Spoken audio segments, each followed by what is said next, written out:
প্রিয় দেশবাসী, আপনাদের কাছে করুণ আবেদন করছি।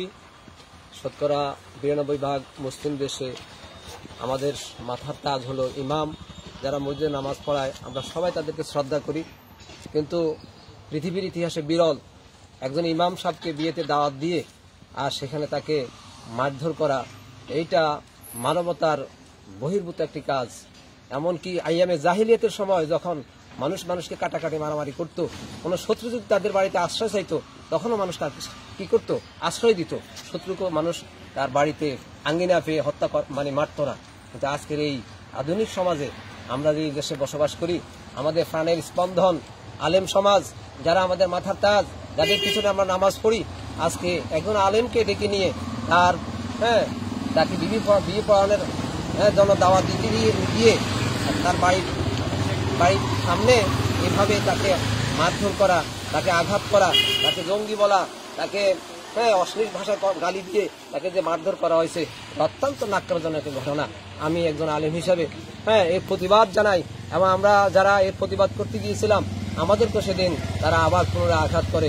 আমি দেশবাসীর কাছে আবেদন জানাই, আমাদের বাংলাদেশ সরকারের মাননীয় প্রধানমন্ত্রী শেখ হাসিনা, যিনি ন্যায় বিচার এর জন্য মানুষকে আহ্বান করেন, আমি তার কাছে আহ্বান জানাই আমাদের বাংলাদেশের জন্য বাংলাদেশ সরকার মাননীয় প্রধানমন্ত্রী এবং পুলিশের আইজিপি এবং পুলিশ প্রশাসন এবং ঊর্ধ্বতন কর্মকর্তা সবার কাছে বিচারের আবেদন জানাচ্ছি যে একজন পুলিশ ও কনস্টেবল হয়ে নিজকে এসআই পরিচয় দিয়ে আজকে যেভাবে একজন আলেমের প্রতি সে আঘাত করেছে, সেই আঘাত শুধু একজন ইমামকে করা নাই, বাংলাদেশের লক্ষ লক্ষ মসজিদের ইমামকে আঘাত করেছে।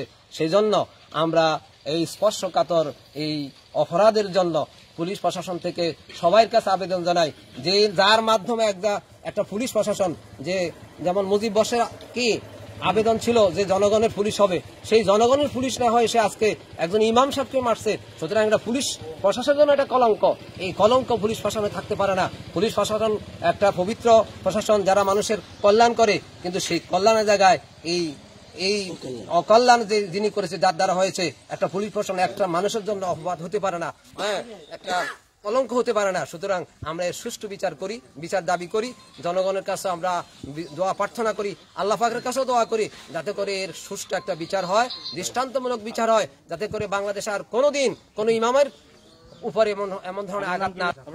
আবু জাফর মোহাম্মদ মঞ্জুর হোসেন। আপনি কি করেন? আমি একজন শিক্ষক এবং কামতা মাদ্রাসা। আসলে আমি ঢাকা অবস্থায় এই ঘটনা যখন ফেসবুকে দেখেছি, তো এটা দেখে একটা ন্যাক্কারজনক ঘটনা আমাদের সমাজে, এটা আসলে এটা হয়নি। উনি একজন আইনের লোক ছিল।